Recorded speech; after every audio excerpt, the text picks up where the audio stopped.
Welcome to I Couldn't Help But Wonder Divorce Decoded, the podcast where we untangle the legal, emotional, and financial threads of modern family law, one story at a time. I'm Lorraine Silverman, and today we're talking about one of the most underestimated assets you can bring to court, your dignity. The courtroom isn't where you go to be heard. It's where you go to be judged. I couldn't help but wonder, when everything feels personal, how do you show up like it's not?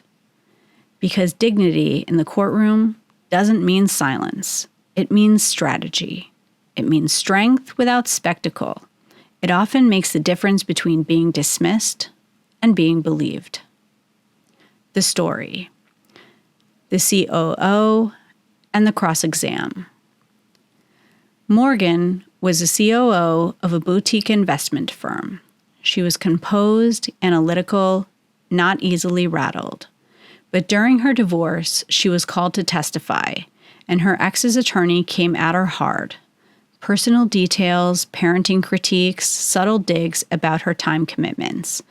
Morgan stayed calm. She answered directly. She didn't argue. She did not spiral. Later, the judge called her credible and consistent. Her ex, not so much. Morgan walked out of that courtroom with joint decision-making and her integrity intact. The legal breakdown. Showing up strong without losing control.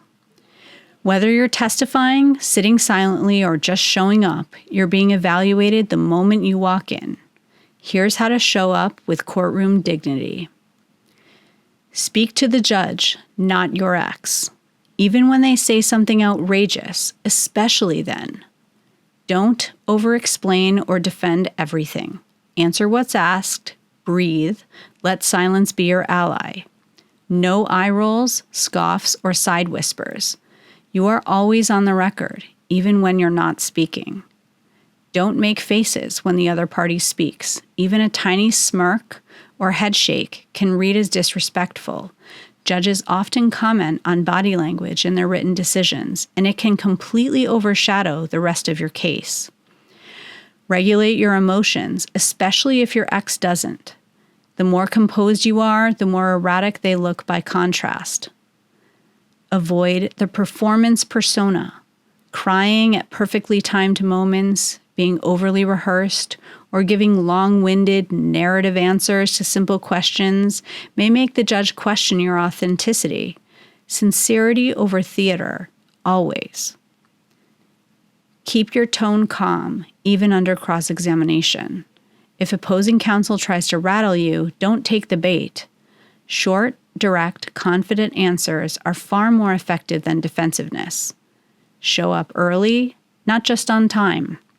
Arriving calmly and prepared shows respect. Rushing in breathless, carrying too many bags, or juggling a late babysitter sends the wrong message, even if your reasons are valid. Speak carefully outside the courtroom, too. Bailiffs, clerks, court officers, they all talk. A flippant hallway comment will make it back to the judge, especially in smaller counties. Assume you're always being observed. Don't interrupt. Even when you're sure they're lying. The judge will notice who stays composed and who loses control. Let your attorney object if necessary. Let the record work in your favor. If you're testifying, listen before responding. It's okay to pause. A thoughtful answer is always more powerful than a quick one. Judges appreciate self-regulation and deliberate testimony. Don't overdo legal language if you're not the lawyer. Clients sometimes try to sound like their attorneys, but it can come across as rehearsed or coach. Just speak clearly, calmly, and in your own voice. Dress like this matters to you. Clean, neutral, and elevated. Think elegant boardroom, not cocktail hour, or Pilates chic. The court doesn't expect couture, just care. Control the energy you bring into the room. Whether you're in court for 15 minutes or 5 hours, your energy sets the tone. Calm, prepared, present. That's the win. Trust your legal team to handle the fire. You stay on ice. Let your attorney advocate. You don't need to fight. You need to hold steady. the takeaway. Dignity in court is about control, not over your ex, but over your story, your presence, your peace. You can speak the truth without raising your voice. You can defend your children without attacking their other parent. And you can win without using your composure.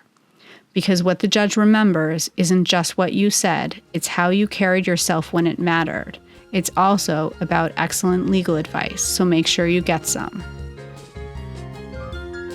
Thanks for joining me for this episode of If I Couldn't Help But Wonder, Divorce Decoded. Next week is our season 2 finale, and we're closing with a big one. Can I really afford to leave divorce in an uncertain economy? Until then, if you're preparing for court and want legal guidance that respects your voice and protects your credibility, visit thecdslawfirm.com for a private consultation.